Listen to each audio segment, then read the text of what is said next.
Hi, Charles Severance here. I'm at CERN in Geneva, Switzerland, one of the world's preeminent high-energy physics facilities. We were lucky enough to talk to Robert Cailliau, one of the co-founders of the World Wide Web. The big collaborations at CERN, and Stephen here is a member of one of them, had people spread all over the world and used CERN as the infrastructure to do the experiments. And so obviously the whole of high-energy physics has been a sort of miniature information society since way back when, as soon as there were networks, essentially. And so because we have this need for spreading documentation around, we built these things like centralized databases. There was CERN doc, you could use it, but whatever. We had we still have a large database of high-energy physics articles kept by Stanford, and you could get at it before the web by knowing exactly what computer to log into over the network, blah blah blah blah.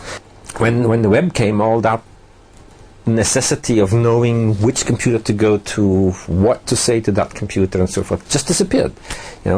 People put up these pages with their links, and you could just follow links and get to places where you wanted to be and find everything.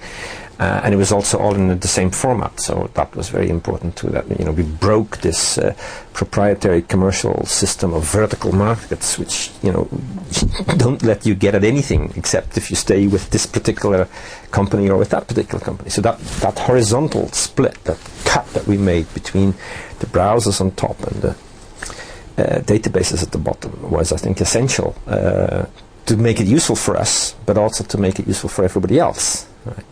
And so that was what it was like in the beginning. And Tim and I, we did this all on this next machine here in about 1990. So the first server was up about 1990. The first end of 1990. The first server in the United States came up about a year later at Stanford because of that database that I was talking about before.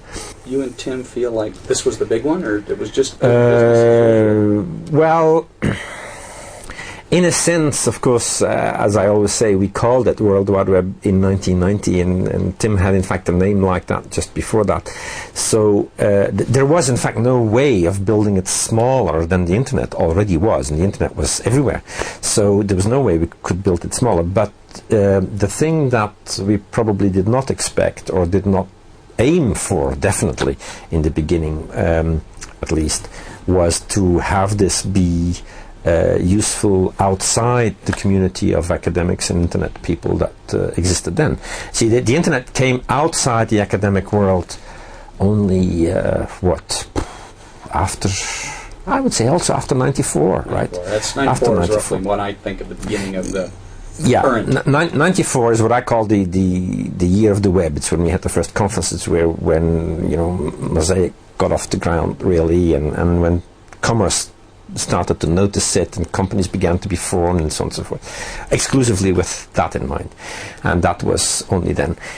Before that, it was mainly universities and academics. Gopher was simpler and easier to install and easier to populate, and that explained its easier success for a while, because both took off at about the same time.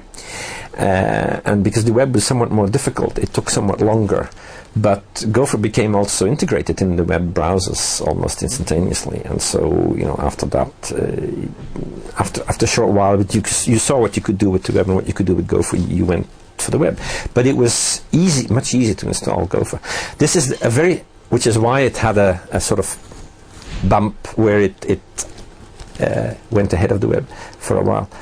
The same is true of Mosaic. Mosaic was just no good, but easier to install, right? And so it went ahead of what we were trying to do. I mean, we were completely killed in the browser environment, because what we tried to do with our browsers was more difficult than what Mosaic was trying to do.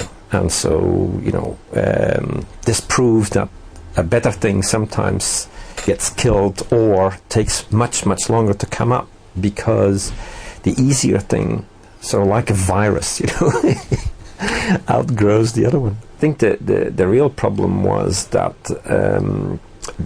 this development system is so much better than anything else that porting what we had here to any other platform took an order of magnitude more time. And for example, every time you clicked here, you had another window. Right? Every time you clicked on a diagram, you had a diagram in another window. When you clicked on a map, you got the map in PostScript, scalable, perfectly printable, and so on and so forth. You tried to port that to another system, you got berserk. And this is the reason why in Mosaic you had only one window, and every time you clicked, you replaced the content of that one window, which was not what we wanted. Every time you see a page, you got the images in line, so you scroll, and they're gone. And so this was all not what we wanted. It's horribly complicated for the user, and it's not efficient. But it was the easiest way to do it on an X system, and so. There you go. So that thing spreads, and if you want to make, there's a big difference between making an editor and something that just puts up a page and you can't do anything with it. So our system from 1990 was also the editor. I started. It's only after Next stopped making hardware, and I had to go back from a Next to a Macintosh that I had to learn HTML. Right? Before we produced all the documentation and the stuff, but we never saw any HTML. We never saw any URLs, right?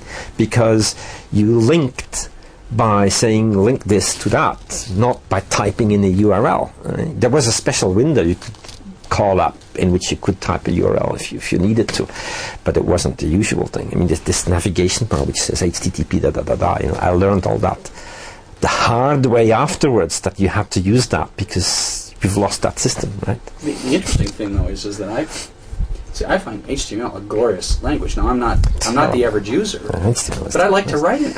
I enjoy it almost as a word processing. It's like tech. It's like yeah, right. It's exactly as bad as tech. Right. That's exactly what it is. It's exactly as bad as tech. Can you imagine? The headings have levels which are absolute. True. You need a plus. Come on. HTML was, we just didn't have, must realize that we were never more than 4 people here, Tim and myself and a student each, okay? So things like putting in serious effort into thinking about HTML was a low priority business. And then of course, by the time there was time to do that, it had spread beyond repair, right? That's sort of like Unix, right? Right, but of course we have like a virus. In a sense, we have XML coming now, fortunately, so that'll help. This machine here, it's more than 10 years old now. It runs Unix, but it has Unix with a nice visual interface. It had some other interesting things which permitted us to do the development of the web in such a small time, such a short time, and that was it has a completely object-oriented development system in which there is already supplied as part of the library an editable text object, and that was what Tim used to make the first browser. And this was all nice because it got us there very quickly, and then we realized that somehow the real world uses these horrible machines, and porting it from here to make it available on these horrible machines in the same elegant way is an enormous amount of work. About halfway through '93, I think we made a last effort in outputting browsers that were also geared to becoming editors, but then there was just no hope.